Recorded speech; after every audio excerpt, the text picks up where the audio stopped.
going on, YouTube? Welcome back to another video. Yeah, we're taking a ride on the V4R. I got the mirrors back on, so we're street mode right now.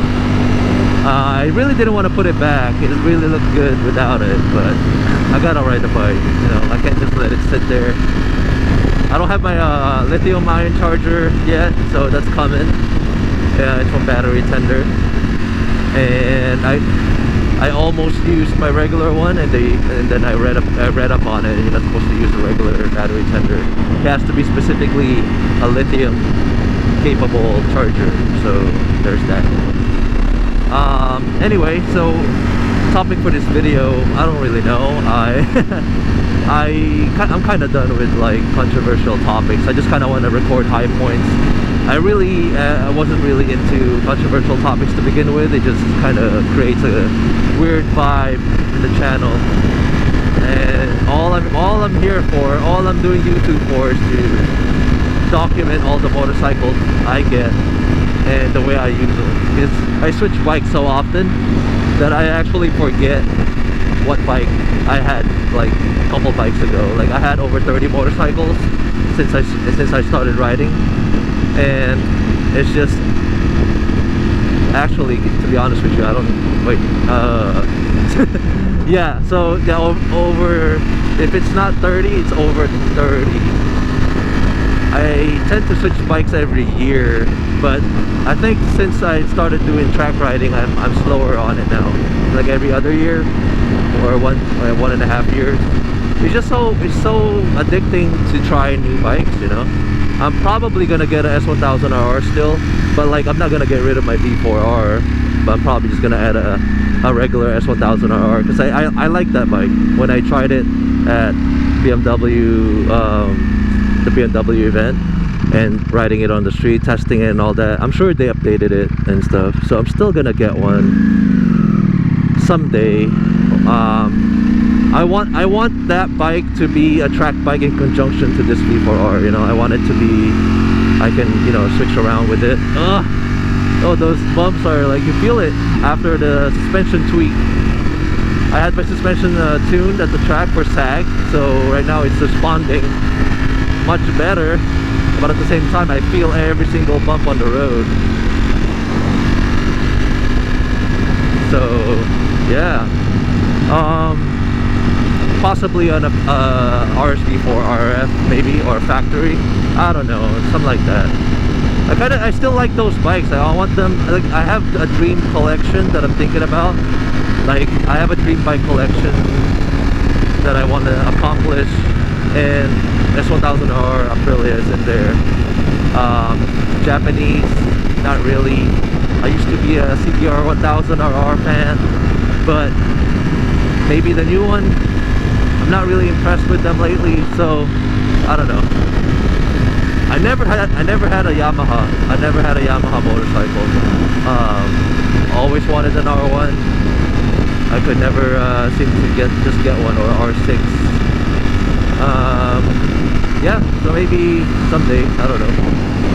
But I'm gonna keep riding this bike. I know, you know, people are saying that this is outrageous.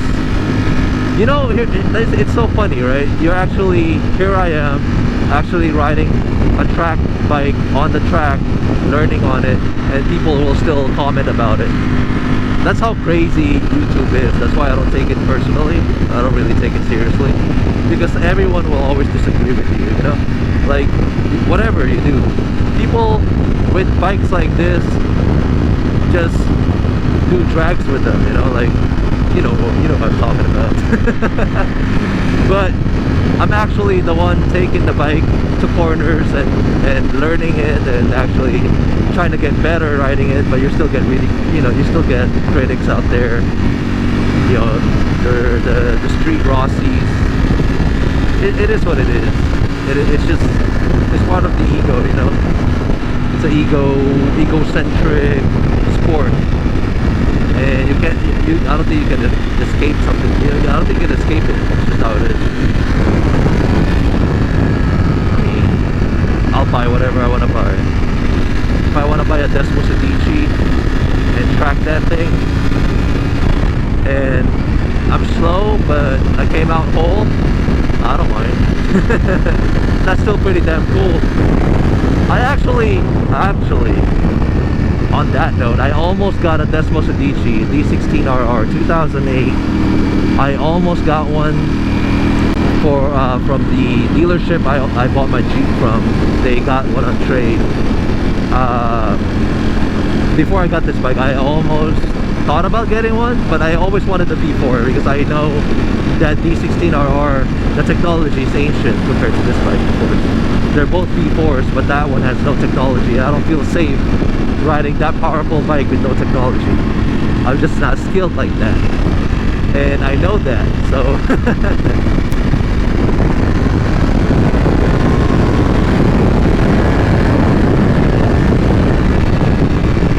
that roll on.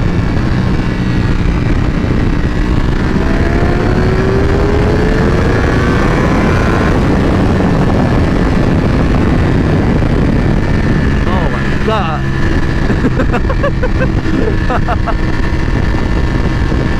I don't know, they said this bike is restricted.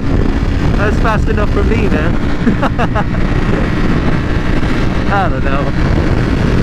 I don't need to be going, you know, I don't need to be going balls out nowadays. I'm satisfied with a little speed.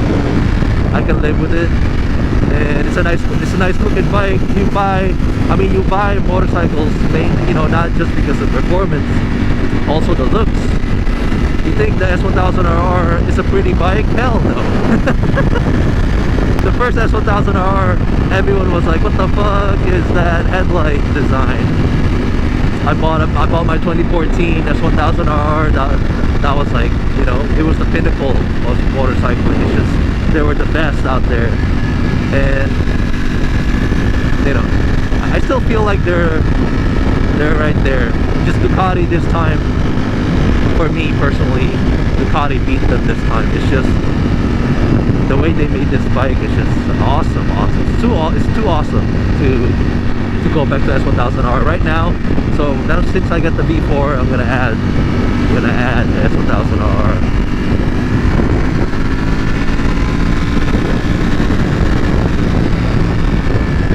I mean, I guess I see the appeal going just on a straight line. It is pretty damn fast.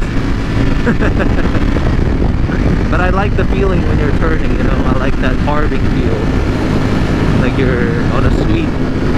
It just feels so good, like when you accomplish that and you power out, like, it's amazing.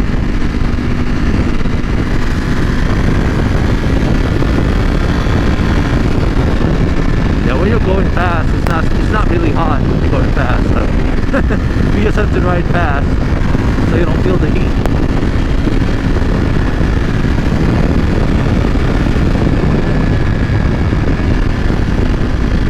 So anyways, yeah, I guess I don't know, this is just a basic moto vlog, I suppose.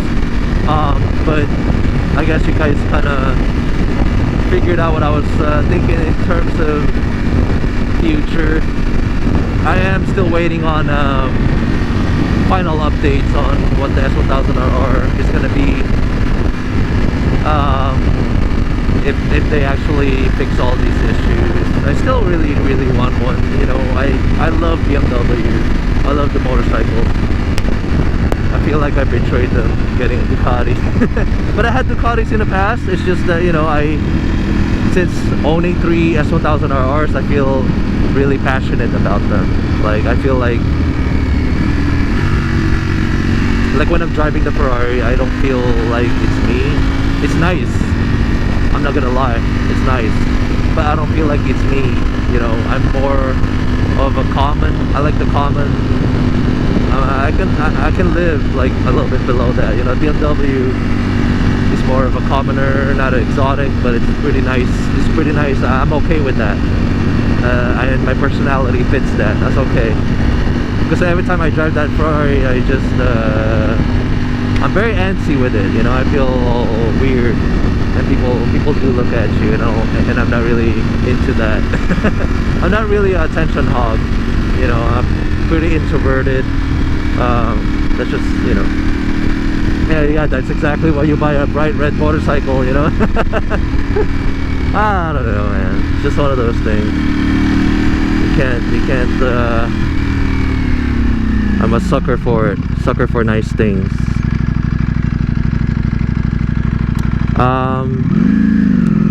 Might get the brakes, might get the brakes bled too. It's feeling a little, mushy, a little bit, a little weak. Alright guys, I don't want to hold you guys too long. I don't think this vlog is very entertaining, to be honest with you. Hopefully it was. But thank you guys for watching. I'll see you guys on the next one, and I'm gonna go to the track soon, so I'll report back if there's any new, you know, realizations that I get. Once again, thank you guys for watching. I'll see you guys on the next one.